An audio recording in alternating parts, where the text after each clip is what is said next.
Hello दोस्तों, स्वागत है मेरे चैनल स्टोरी विथ योगेंद्र में। तो चलिए आज की कहानी हम शुरू करते हैं। नदी पार घने जंगलों में एक साधु आश्रम बनाकर रहता था। वह पानी पर चलने की सिद्धि प्राप्त करने का प्रयत्न कर रहा था, इसलिए वह प्रतिदिन सुबह से शाम तक तपस्या में लीन रहता था। गांव में रहने वाला एक दूध वाला रोज एक छोटे मटके में दूध भरकर उन्हें देने जाता था, क्योंकि साधु अन्न ग्रहण नहीं करता था। वह केवल दूध का सेवन करता था। साधु को दूध पहुंचाने के लिए दूध वाले को रोज नदी पार करनी पड़ती थी, लेकिन वह बिना नागा किए रोज नियत समय पर आश्रम पहुंच जाता था। एक बार उसे किसी काम से दूसरे गांव जाना पड़ा। उसने अपनी बेटी को साधु को दूध पहुंचाने की जिम्मेदारी सौंप दी। लड़की एक दिन साधु को दूध पहुंचा आई। अगले दिन तेज बारिश हो रही थी। जब वह दूध लेकर जाने को हुई तो उसकी माँ ने उसे कहते हुए रोक दिया कि ऐसी गुनगुन बरसात में नदी पार करना ठीक नहीं। लड़की नहीं गई। बारिश थमी तब तक शाम हो चुकी थी। वह दूध लेकर साधु के आश्रम पहुंची। उसने देर से आने के लिए साधु से क्षमा मांगी। तब साधु ने एक मंत्र देकर कहा, इस मंत्र के द्वारा वह पानी पर चलकर उसके पास आ सकती है। लड़की ने मंत्र लिया और चली गई। साधु इस मंत्र को कई दिनों से स्वयं आजमाना चाहता था, किंतु उसे मंत्र पर पूरा विश्वास नहीं था। फिर उसी रात मूसलाधार बारिश हुई और नदी उफान पर आ गई। अगले दिन लड़की की माँ ने फिर उसे जाने से रोका।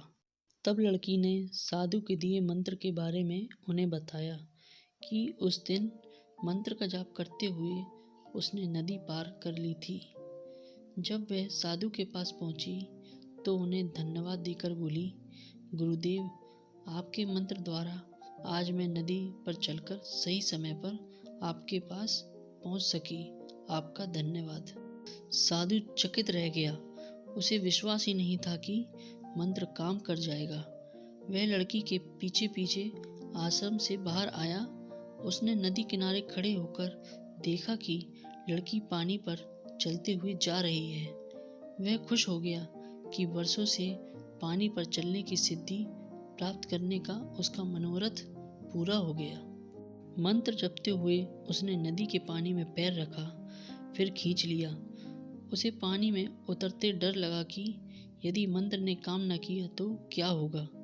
लेकिन जब उसने लड़की को नदी के पार सही सलामत पहुंचे देखा तो डरते डरते किसी प्रकार नदी के पानी में उतर गया, लेकिन थोड़ी ही देर में वह डूब गया। दोस्तों, ऐसा क्यों हुआ? इसका कारण है विश्वास।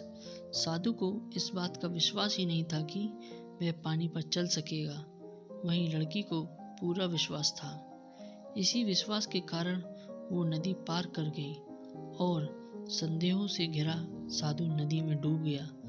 दोस्तों, किसी भी काम में सफल होना है तो अपने हुनर के साथ अपनी सफलता पर भी विश्वास करना होगा। जिसे अपनी सफलता पर भरोसा ही नहीं तो वह पूरी लगन के साथ काम नहीं कर पाएगा।